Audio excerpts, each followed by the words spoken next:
네. 어저께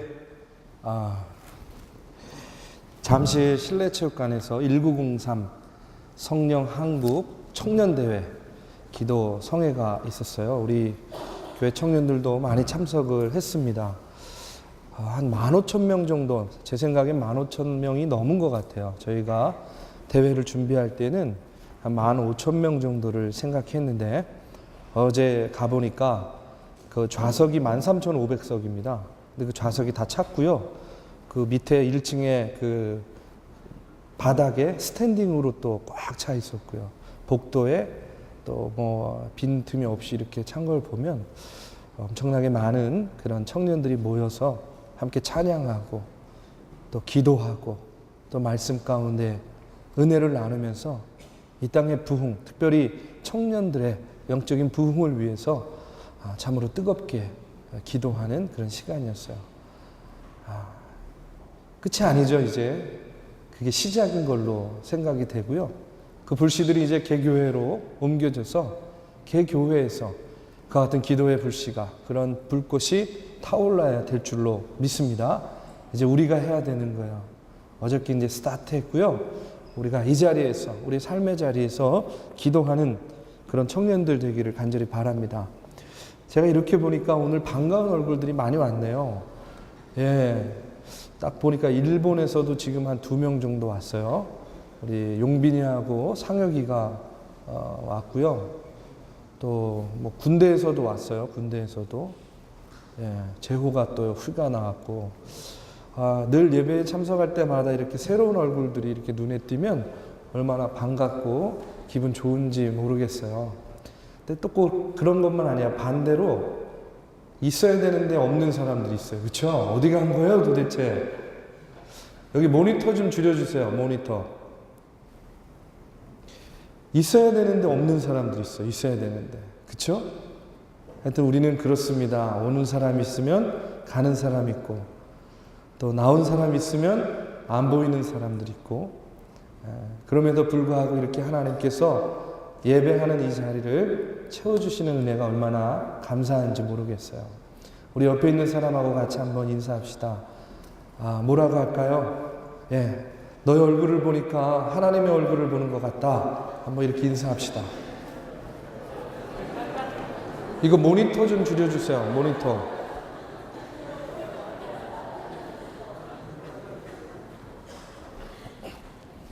저희가 이 영상, 음향 이런 게 상당히 문제죠. 그렇죠?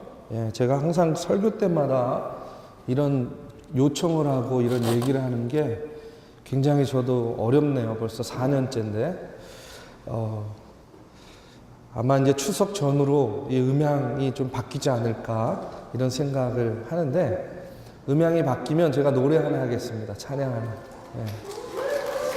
아니, 바뀌면 4년 전부터 이 얘기 계속 했거든요. 4년 전부터. 근데 아직까지 안 바뀌었는데 아마 바뀔 것 같아요. 지난주에 회의를 했는데 추석 전에는 바꾸자 이제 이런 얘기를 했는데 하여튼 장담은 못 하겠습니다. 그러나 꼭 바뀌어지리라고 믿고요. 우리 뒤에서 열심히 일하는데, 그쵸? 열심히 준비했는데 이게 뜻대로 안 되면 얼마나 속상해요. 그쵸? 당황스럽잖아요. 사실 오늘도 그 다니엘 김 선교사 8일날 저희 교회 와서 말씀 축제하는 그 홍보 영상을 만든 거예요. 아까 그 꼬마가 그 다니엘 김 어렸을 때 사진인 것 같아요. 저도 처음 봤는데, 근데 잘 안 됐어요. 괜찮습니다. 예, 그래 본 걸로 치자 이렇게 하고요. 우리 박수 한번 해주면 좋을 것 같아요.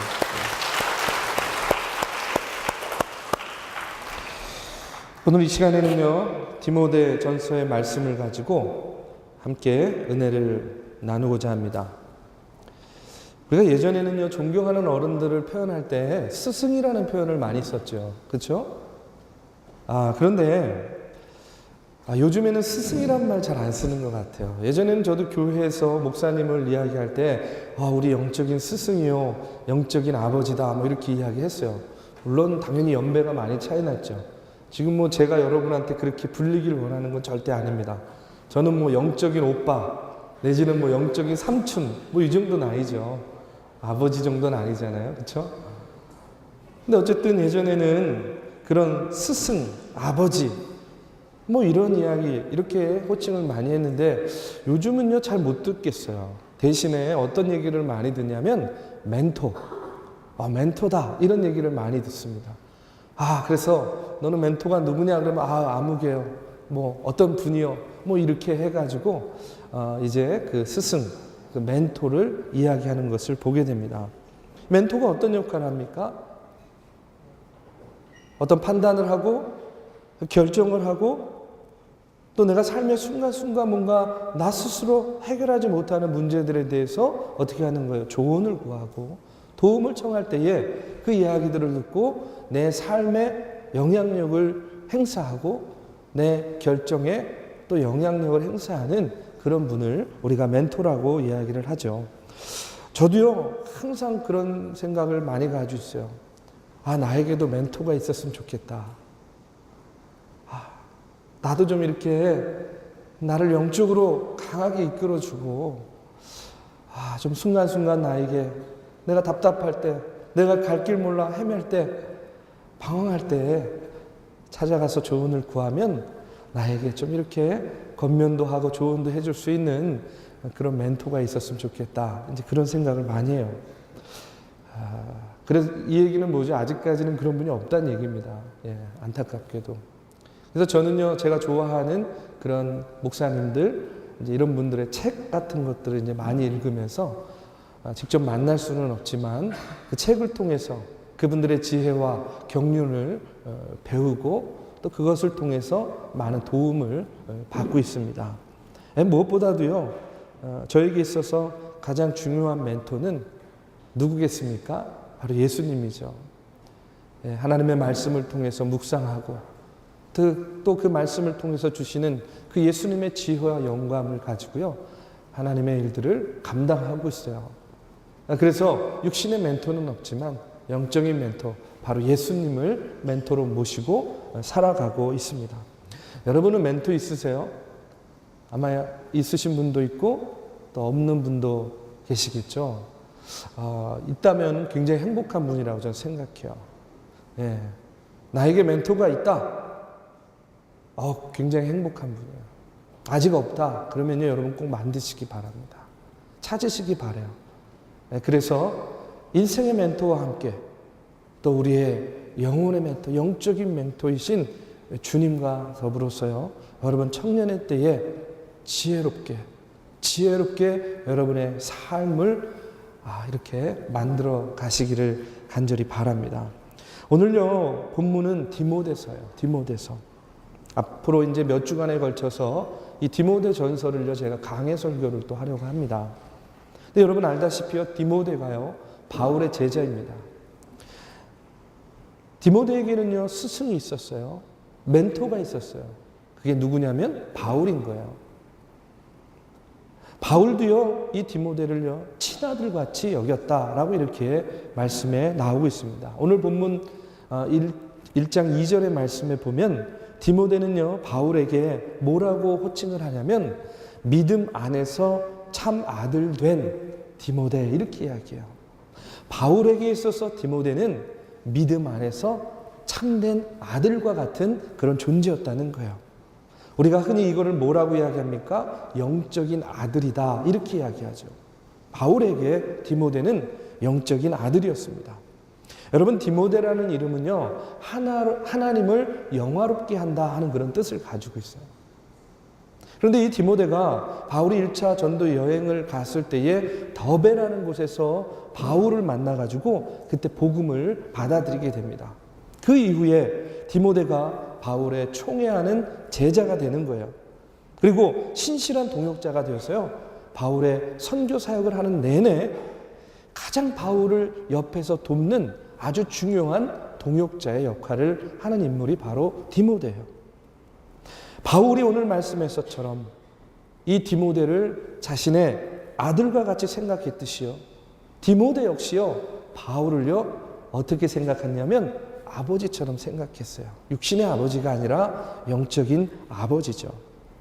이와 같이 믿음의 아들, 영적인 아버지의 관계에 있는 그런 바울이요, 오늘 자신을 대신해서 에베소라는 곳에서 목회를 하고 있는 이 디모데에게 에베소 교회 안에서 일어나고 있는 수많은 문제들을 디모데야 당당히 맞서서 네가 목회하고 해결하라 하는 그런 뜻으로 오늘 이와 같은 편지를 보내는 겁니다.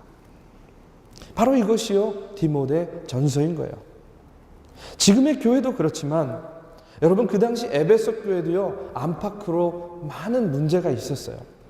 그 중에서 가장 심각한 문제가 뭐였냐면 거짓 선지자들, 거짓 교사들의 횡포가요 그 에베소 교회 안에 굉장히 가득 찼다는 것입니다.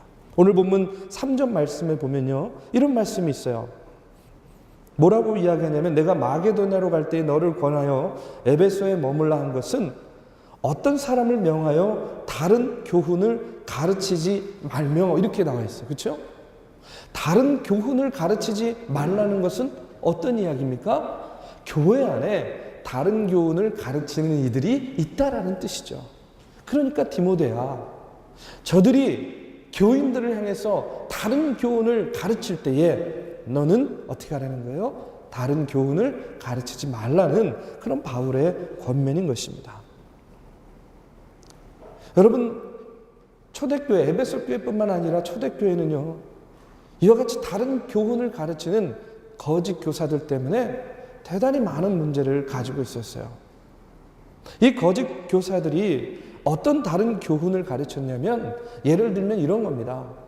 여러분 바울은요 구원의 문제에 대해서 우리에게 어떻게 이야기하고 있습니까? 성경에 보면 구원은 오직 뭐로?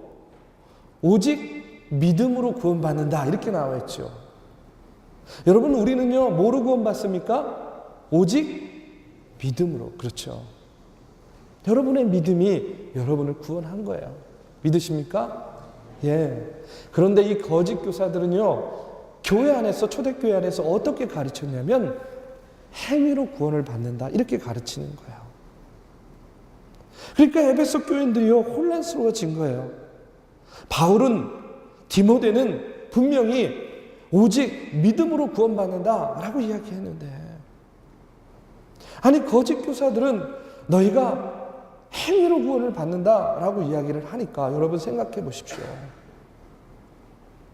이 땅에 있는 어떤 사람이 자기의 행위만으로 구원을 받는 사람이 누가 있겠습니까?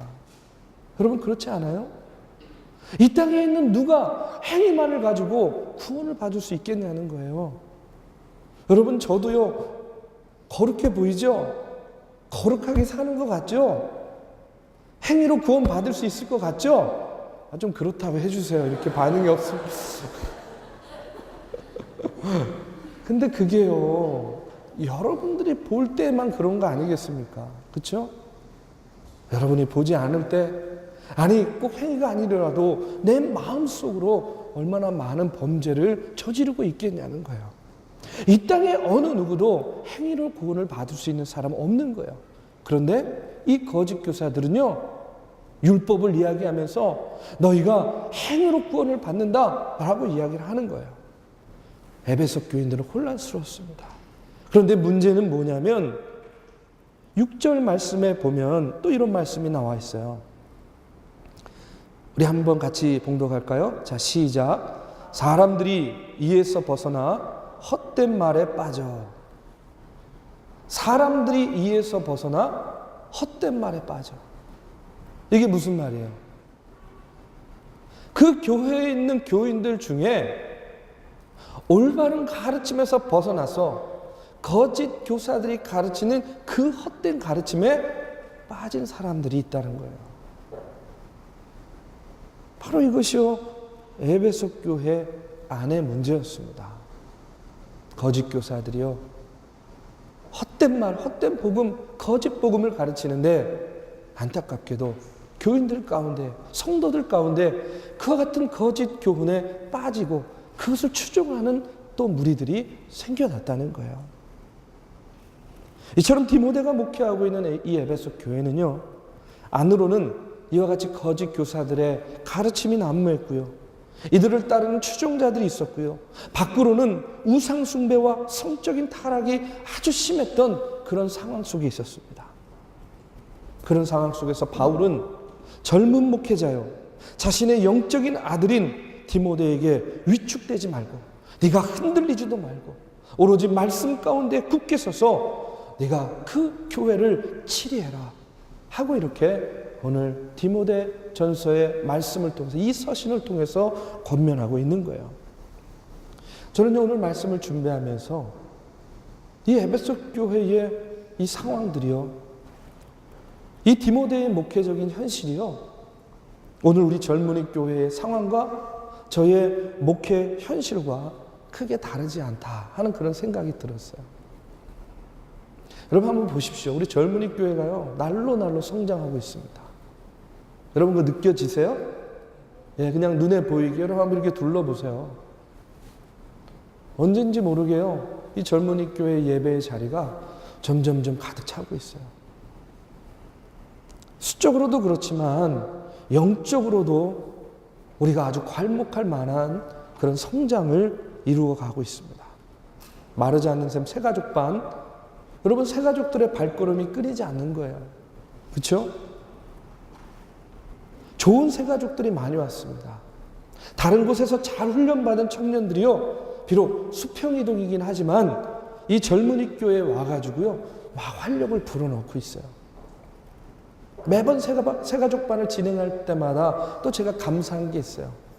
그렇게 잘 훈련받은 새가족들도 많이 왔지만 또 처음 젊은이 통해서 믿음의 생활을 하는 그런 초신자들이 늘 있는 거예요. 끊이지 않고 이 젊은이 교회에 있다라는 거예요. 그런데 여러분 그것만이 다가 아니에요. 뭐냐면 이렇게 성장과 부흥의 이면에요, 보이지 않는 어려움들이 또 많이 있습니다. 좋은 새가족, 영적으로 건강한 청년들도 많이 오지만 반대로 영적으로 문제가 있는, 그리고 나쁜 의도를 가지고 이 공동체를요 흔들려고 하는 그런 청년들도 있어요. 제가 지난 4년여의 이 젊은이 교회 목회를 돌아봐도요, 참 여러 가지 많은 일들이 있었습니다. 아는 사람도 있지만 모르는 사람들이 더 많을 텐데 참 많은 일들이 있었어요. 특별히요, 정신적으로 문제가 있는 청년들이요 와가지고 참 무척 힘들게 했던 그런 경우들이 많이 있습니다. 겉으로 보기에는 멀쩡한데 이야기를 나눠보면 문제가 있는 거예요. 특별히 정신적으로. 목회자로서 호의를 가지고 도와주려고 했는데, 여러분 1분에 500통 문자 받아본 적 있습니까?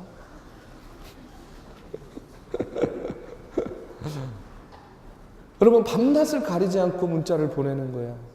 뭐 좋은 얘기 보내겠습니까? 예, 막 험한 말.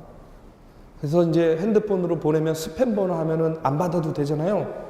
이야, 그랬더니 공중전화를 돌아가면서 사용해가지고 일반 전화로. 그리고 아무 말도 안 하고 끊고 막 새벽에 밤에 왜 잠을 안 자는 거야?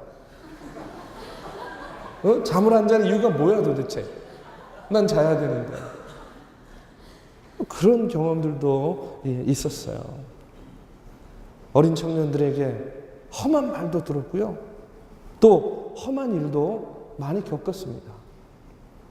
그리고 그 외에도 요즘 한참 문제가 되는 신천지 있죠. 어떤 날은요 주일날 막 이렇게 마지막으로 이렇게 말씀을 준비하고 있는데 3인 1조로 제 방에 들어와 가지고요, 저희는 신천지에서 왔습니다. 당당하게 인사하면서 저한테 CD를 주면서 이 CD를 한번 들어보십시오. 새로운 세계가 열립니다. 막 이러면서 이런 경우도 있었어요. 주일날 그것도. 또 어떤 청년이 와가지고 상담을 하자 그랬더니요, 이 청년은 또 신천지에서 공부하는 청년이에요. 그래서 그 청년과 교리적으로 논쟁한 적도 있어요. 정말 안타까운 거는 우리 청년 중에도 또 신천지로 간 청년도 있어요. 빨리 돌아왔으면 좋겠어요. 여러 가지 일들이 있어요. 교회는 부흥하고, 교회는 겉으로 성장하고, 겉보기에는 좋을지 모르겠는데 그 이면에는요 영적인 문제가 있고, 개인적인 문제가 있고, 관계의 문제가 있고, 여러 가지 어려움들이 있다는 거예요. 여러분 지금은 어떻겠습니까? 지금 어떻겠어요? 지금 지금 이 순간에도 동일한 문제들이요, 여전히 이 자리에 있어요. 이 자리에서 벌어지고 있습니다. 지금도 여전히요, 젊은이 교회 안에는 극복해야 될 많은 문제들이요, 벌어지고 있다는 거예요. 제가요, 디모데 전서를 강해하려고 하는 이유도 바로 여기에 있습니다. 디모데 전서를 통해서 바울이 에베소 교회와 젊은 목회자요, 자신의 영적인 아들인 이 디모데에게 했던 권면을 통해서 오늘 저와 여러분, 여기에 모인 우리 젊은이 교회 청년들이요, 다시 한번 이 교회 공동체와 그리고 이 공동체의 문제들에 대해서 함께 고민하고, 목회자는 목회자대로, 또 여러분은 여러분대로 이 공동체에서 내가 어떤 역할을 해야 될까, 우리가 한번 말씀을 통해서 상고해 보고자 하는 그런 뜻으로 이 디모데 전서를 강해하고자 하는 겁니다. 그렇다면요, 오늘 여러분, 오늘 이 본문의 말씀을 통해서요, 우리가 배울 수 있는 교훈이 뭐겠습니까? 저는요, 먼저는요, 오늘의 말씀을 통해서 우리가 배워야 될 것이 있어요. 깨달아야 될 것이 있어요. 그건 뭐냐면, 지금 내가 왜 이곳에 와 있는지를 알아야 됩니다. 지금 이 순간 내가 왜 이 자리에 와서 젊은이 교회에서 예배를 드리고 있는지를요, 알아야 돼요. 이것은 다시 말해서 자신의 정체성에 관한 질문입니다. 그리고 그와 같은 정체성을 확인한 다음에는요, 하나님께서 맡겨주신 그런 사명을 감당해야 되는 그런 일이 우리에게 있다는 거예요. 여러분, 1절 한번 말씀을 보십시오. 1절 말씀에 보면 바울은 이렇게 고백합니다. 우리 다 같이 한번 봉독하겠습니다. 자, 시작. 우리 구주 하나님과 우리의 소망이신 그리스도 예수의 명령을 따라 그리스도 예수의 사도된 바울은요, 디모데에게 권면하기에 앞서 자기 자신이 누구인지에 대해서 이야기하고 있어요. 바울이 말하는 자신은 어떤 사람입니까? 하나님과 예수 그리스도의 명령에 따라서 뭐가 된 사람? 예수의 사도가 된 사람이다 라고 자기에 대해서 이야기하고 있어요.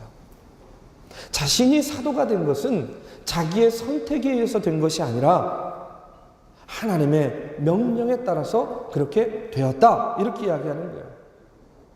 자신이 왜 이곳에 와 있고 자신이 왜 그와 같은 일을 하는지 바울 사도는요, 지금 이 고백을 통해서 분명하게 증언해주고 있는 거예요.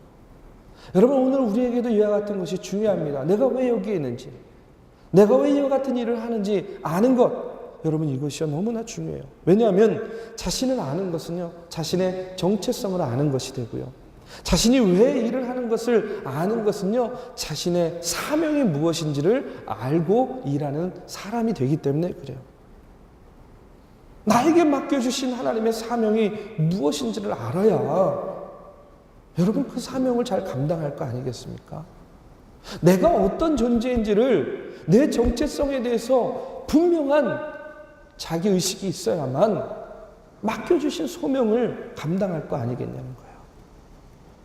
여러분, 그렇다면요, 하나님께서 저와 여러분을 통해서 우리를 이곳으로 부르고 우리를 통해서 이루고자 하시는 그러한 뜻과 사명은 무엇이겠습니까?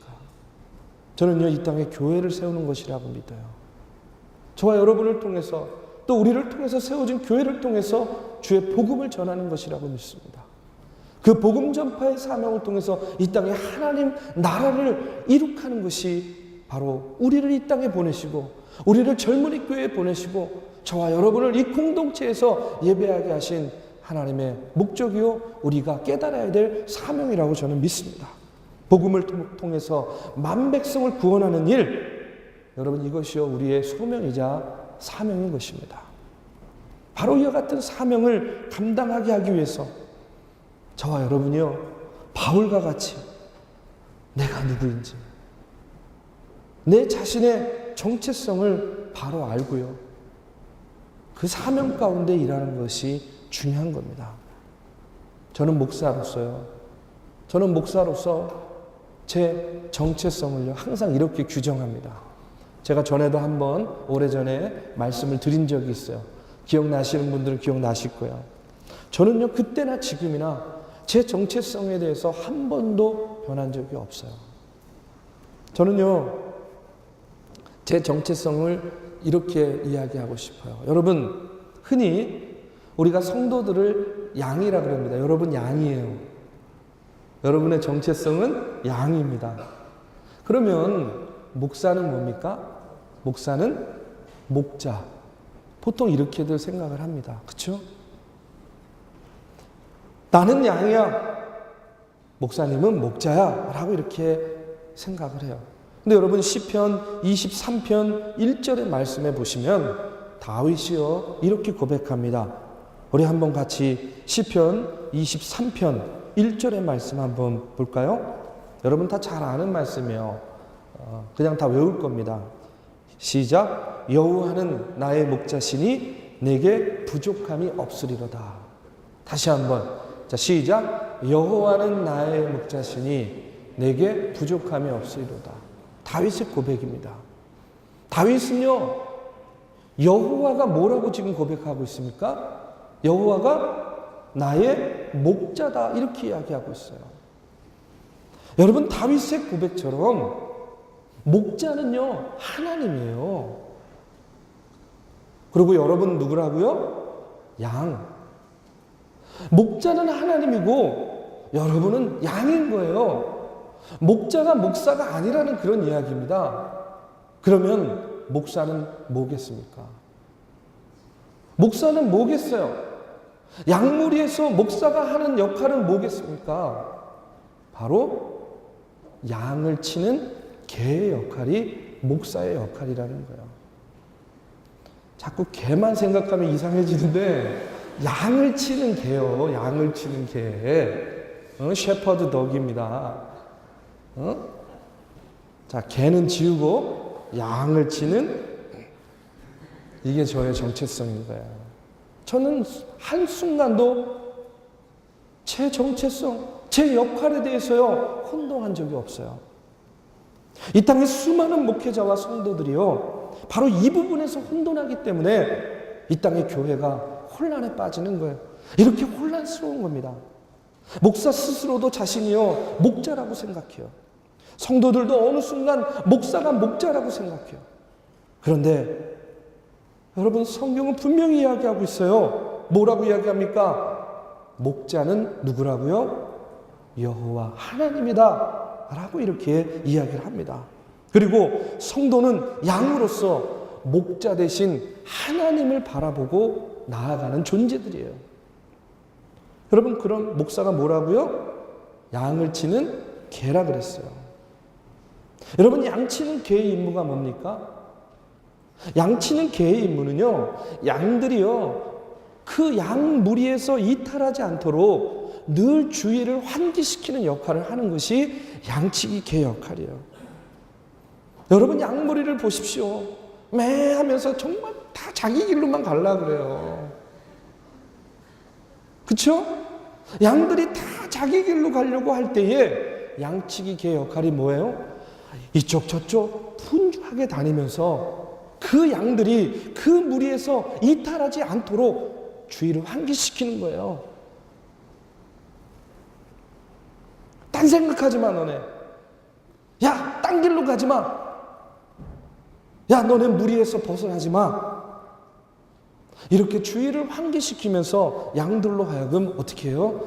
목자를 바라보고 목자의 음성을 듣고 따라가도록 만드는 것이 바로 양치는 개의 임무예요. 또 양치기 개의 역할이 또 있습니다. 그건 뭡니까? 호시탐탐 양무리를 노리고 있는 이리떼들이 있잖아요. 그렇죠? 그러면 그 이리떼들로부터 양들을 보호하는 역할을 하는 것이 양치기 개의 역할이에요. 혹시라도 그 이리떼가 양무리를 공격하기라도 하면 어떻게 합니까? 목숨을 걸고라도 내가 상처받고 내가 찢기는 한이 있더라도 앞에 나서서 어떻게 해야 돼요? 그 이리떼와 싸워야죠. 싸워야 됩니다. 뭘 위해서? 양무리를, 양떼를 지키기 위해서. 여러분, 이것이 바로 양치기 개의 역할인 거예요. 그럼 다시 한번 생각해 보십시오.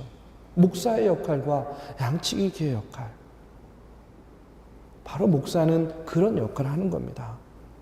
여러분이 목자이신 하나님, 목자이신 예수님을 바라볼 수 있도록, 여러분이 전부 양같이 제 갈 길로 가고 자기 생각대로 하고 자기 의지대로 하려고 할 때, 야, 정신 차려. 주님 바라봐야지, 하나님 바라봐야지. 이렇게 여러분들을 환기시켜서 다른 길로, 제각기 다른 길로 가지 않고 하나님만을 바라볼 수 있도록 여러분을 환기시키는 것이 누구의 역할?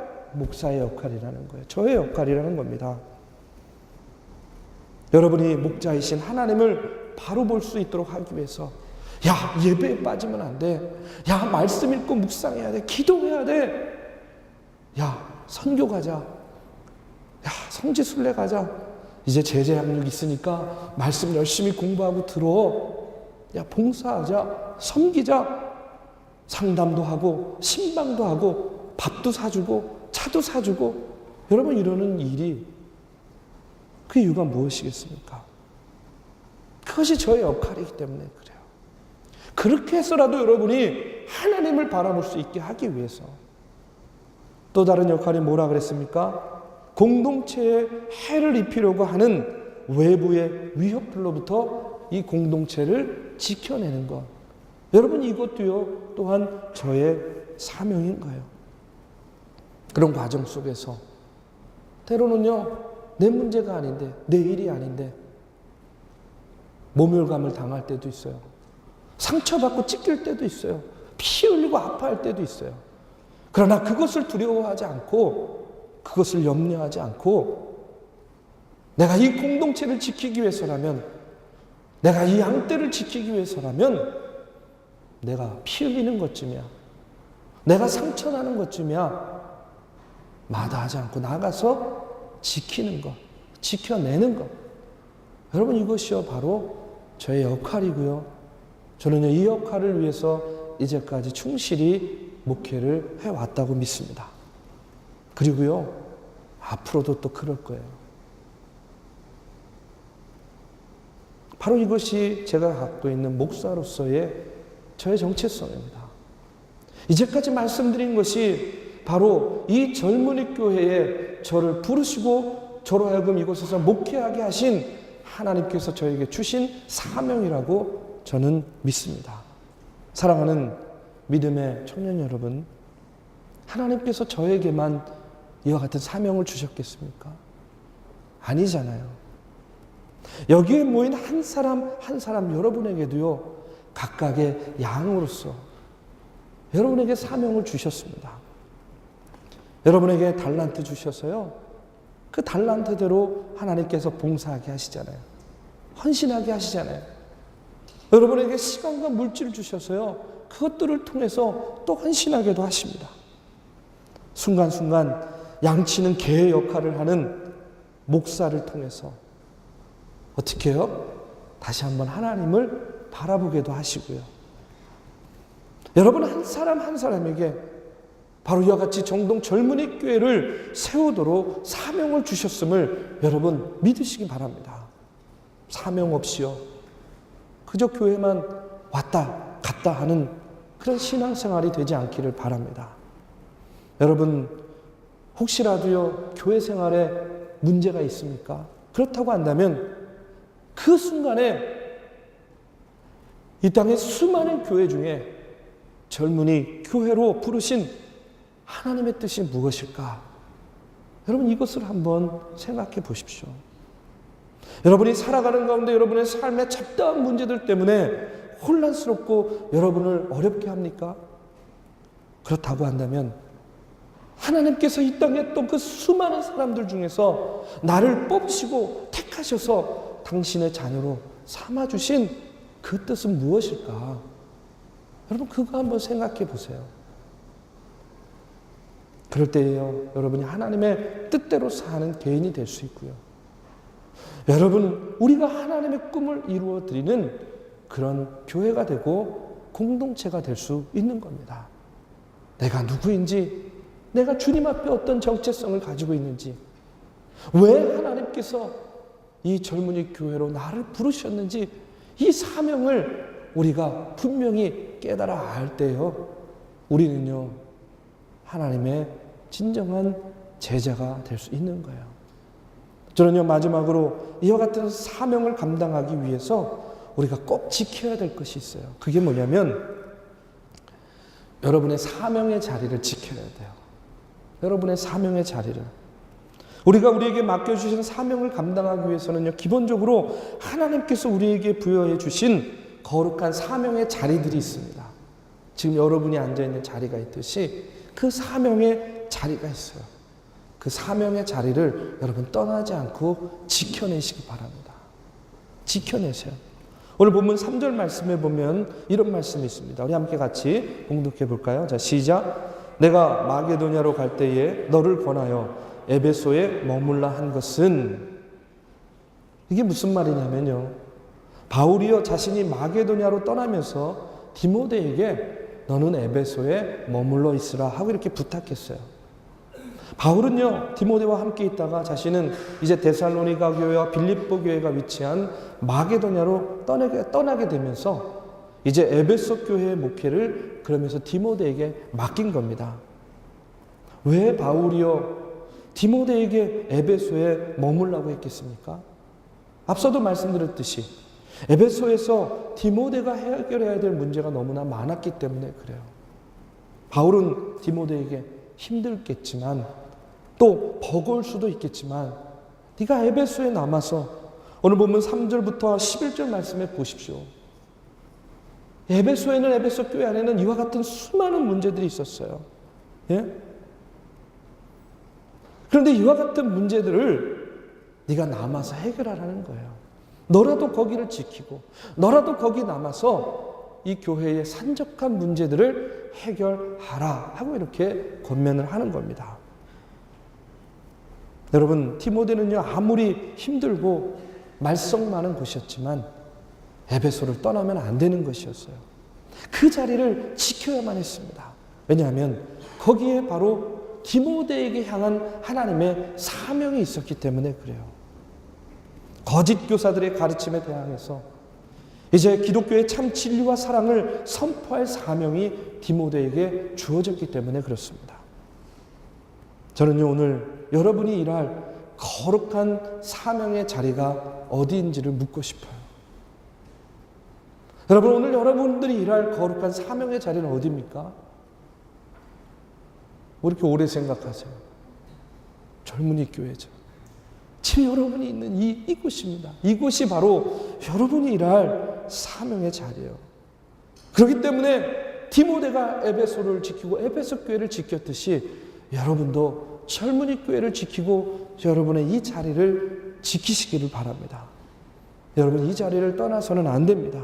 이 자리는 하나님이 주신 사명의 자리고 그리스도의 제자를 만드는 자리임을 여러분 기억하세요. 여러분이 이 자리를 지키는 것이요 여러분에게 주어진 첫 번째 사명입니다. 그렇기 때문에 이 자리를 떠나서 여러분 방황해서는 안 된다는 거예요. 감리교 창시자인 존 웨슬리는요 85세 생일 때 이런 이야기를 했습니다. 저는 이렇게밖에 말할 수 없습니다. 저는 저의 남은 생애를 온 세상을 구원하시기 위하여 십자가에 달려 돌아가신 내 구주 예수를 찬양하며 살 것입니다. 제가 앞으로 살 날이 많건 적건 저의 남은 생애를 하나님께 온전히 바치며 살겠습니다. 웨슬리의 고백이에요. 저는요 오늘 저와 여러분도 이와 같은 고백하기 바라요. 하나님, 정동 젊은이 교회라는 사명의 자리를 주심을 감사드립니다. 내 생애 가운데, 내 삶 가운데, 아니 나의 청년의 때에 내가 바로 이 자리에서 하나님께서 나에게 주신 사명, 그거 감당하면서 하나님을 늘 찬양하며 살겠습니다. 이와 같은 고백을 우리가 함께 드리기를 원합니다. 오늘 바울이 믿음 안에서 참 아들 된 디모데에게 권면했듯이요, 오늘 저는요 여러분에게 정동 젊은이 교회를 섬기는 목사로서 믿음 안에서 참 자녀된 여러분들에게 권면합니다. 하나님께서 여러분을 불러주셨다는 그런 거룩한 소명의식을 가지시기를 바랍니다. 하나님께서 맡겨주신 사명을 감당하기 위해서 어려움이 있더라도 여러분 이 자리를 지키세요. 여러분의 자리입니다. 여러분이 지켜야 될 자리예요. 그리고 하나님의 부르심에 합당하게 저와 여러분 이 공동체를 세워 나아가기 위해요. 바울과 디모데와 같이요 협력하는 그런 저와 여러분이 되기를 주님의 이름으로 축원합니다. 우리 함께 이 시간에 찬양하고 함께 기도하는 시간 갖겠습니다. 오늘의 말씀을 기억하면서 하나님, 이 정동 젊은이 교회에 저를 불러주심을 감사를 드립니다. 그 부르심에 합당하게 하나님의 일들을 감당해 나가겠습니다. 하나님, 내 자리, 내 소명의 자리, 내 사명의 자리를 지키게 하여 주시옵소서. 우리 함께 찬양하고요, 함께 기도하기 바랍니다. 혼자 지키는 것이 아니라 목사님이 있어서 감사합니다. 저는요, 저 혼자 목회하는 것이 아니라 여러분이 있음을 또 감사하면서 기도하겠습니다. 우리 시간에 다 자리에서 일어나서 함께 찬양하고 기도할 때에 우리를 불러주시고 우리를 세워주시고 우리에게 사명 주신 그 하나님께 감사의 고백하며 기도하겠습니다.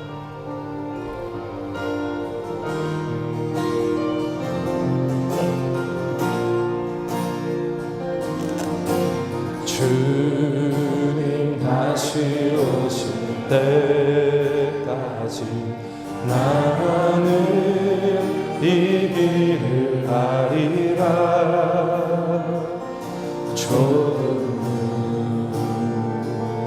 좁은 길 나의 십자가 지고 나의 가는 길을 걸으면서 나는 주님을 보리라. 영광을 내 주님 나를 맞아주시. 주님 다시 오실 때까지 나는 일어나 달려가리라. 주의 영광 온 땅 덮을 때 나는 일어나 노래하리. 내 사모하는 주님 온 세상 구주시라. 내 사모하는 주님 영광의 왕이시라. 우리 다시 한번 찬양합니다. 주님 다시 오실 주님 다시 오실 때까지 나는 이 길을 가리라.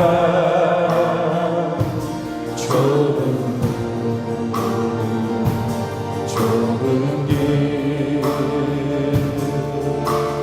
나의 십자가 지고 나의 가는 이 길 끝에서 나의 가는 이 길 끝에서 나는 주님을 보리라. 영광을 주님 나를 맞아주시. 아멘.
시간 우리 함께 기도합니다. 하나님, 주님을 사모합니다.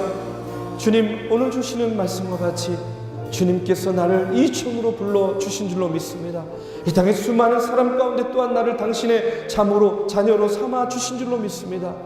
그 소명감을 가지고, 그 사명감을 가지고 살게 하시고 일하게 하시고 헌신하게 하여 주시옵소서. 이 시간 우리가 주님의 이름을 부르며 기도할 때에 주의 성령께서 함께하여 주실 줄로 믿습니다. 우리 다 같이 함께 통성으로 기도합니다. 사랑의 주님, 아버지 하나님이여, 저를 불러주시어서 젊은이 교회를 섬기게 하심을 감사를 드립니다.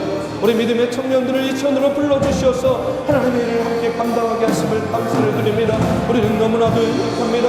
우리는 너무나도 부족합니다. 주여, 그러나 주님께서 우리를 불러주시고 우리를 아버지 하나님이여 사용하여 주실 때에 우리에게 주신 아버지 하나님 그 사명, 아버지 하나님 감당하게 될 줄로 믿습니다. 바울과 같이 아버지 하나님이여 사명감을 갖게 해주시옵소서. 디모데와 같이 아버지 하나님 영적인 아버지 하나님의 멘토를 갖게 하여 주시옵소서. 바울과 디모데와 같이 하나님 아버지 하나님의 주님께서 원하시고 요구하시는 그와 같은 영적인 관계, 믿음의 관계가 되도록 주님 아버지 하나님 인도하여 주시고 하나님 아버지 하나님께 하여 주시옵소서. 자신의 자리에 합당하게, 자신의 직분에 합당하게 주여 아버지와 하나님의 일을 감당하고 주님의 몸된 교회를 섬기며 아버지 하나님의 주의 공동체를 섬겨나가도록 주님 인도하여 주시옵소서. 우리가 아버지 하나님 나라의 복음을 위해서 아버지 이 땅의 복음을 위해서 주님 아버지 하나님 더욱더 헌신하며 아버지 하나님 나아갈 때에 우리가 먼저 이 자리를 지키게 하여 주시옵소서. 아버지 하나님 예배의 자리를 지키게 하여 주시옵소서. 믿음의 자리, 복음의 자리를 지켜나가도록 주님 아버지 하나님 인도하여 주시고 하나님 아버지 역사하여 주시옵소서. 우리는 너무나도 연약합니다. 우리는 너무나도 부족합니다. 주님께서 붙잡아 주시옵소서. 아버지 하나님 주님 아버지를 인도하여 주시옵소서. 우리가 감당할 수 없는 주님 아버지 하나님 나를 지켜주시옵소서. 나를 붙잡아 주시옵소서. 아버지 하나님 주님 나를 위하여 너무나 쓰임받는 우리 모든 하나님으로 주님 인도하여 주시고 감당하여 선을 이루어 나가는 주님의 귀한 아버지 하나님 믿음의 형제 자매 아버지 아들과 자녀의 관계를 주님 아버지 인도하여 주시고 아버지 역사를 주시옵소서. 오 주여 아버지 하나님 역사를 주시옵소서.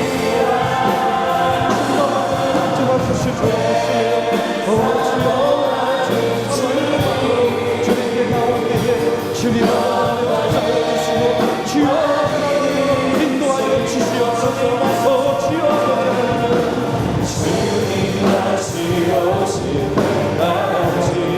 주님께서 함께하여 주실 줄 믿습니다.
사랑의 주님, 바울에게 믿음의 아들 디모데가 있었듯이 디모데에게 영적인 멘토요 스승인 바울이 있었음을 우리가 알게 됩니다. 부족한 종 이전으로 불러주셨는데 하나님의 일들을 감당할 때에 우리 믿음의 청년들을 영적으로 잘 인도하는 주여 스승의 역할을 감당하게 하여 주시옵소서. 우리 또 믿음의 청년들 아버지 부족한 종을 도와서 함께 동역하고 합력하여서 이 공동체를 세워나가는 귀한 믿음의 아들, 딸들 되도록 주님 인도하여 주시옵소서. 이제는 우리 구주 예수 그리스도의 은혜와 살아계신 하나님의 역사하심과 성령님의 감화, 감동, 교통하심, 오늘도 주의 전에 나와 신령과 진정으로 예배하며 나를 이천으로 부르신 이유, 나에게 사명을 주시고 나에게 소명을 주신 그 하나님의 뜻이 무엇인지 다시금 묵상하고 깨닫고 사명대로 주님의 일을 감당하기를 다짐하며 나아가는 사랑하는 청동의 청년들 머리 위에 이제로부터 영원까지 함께하기를 간절히 축원하옵나이다. 아멘.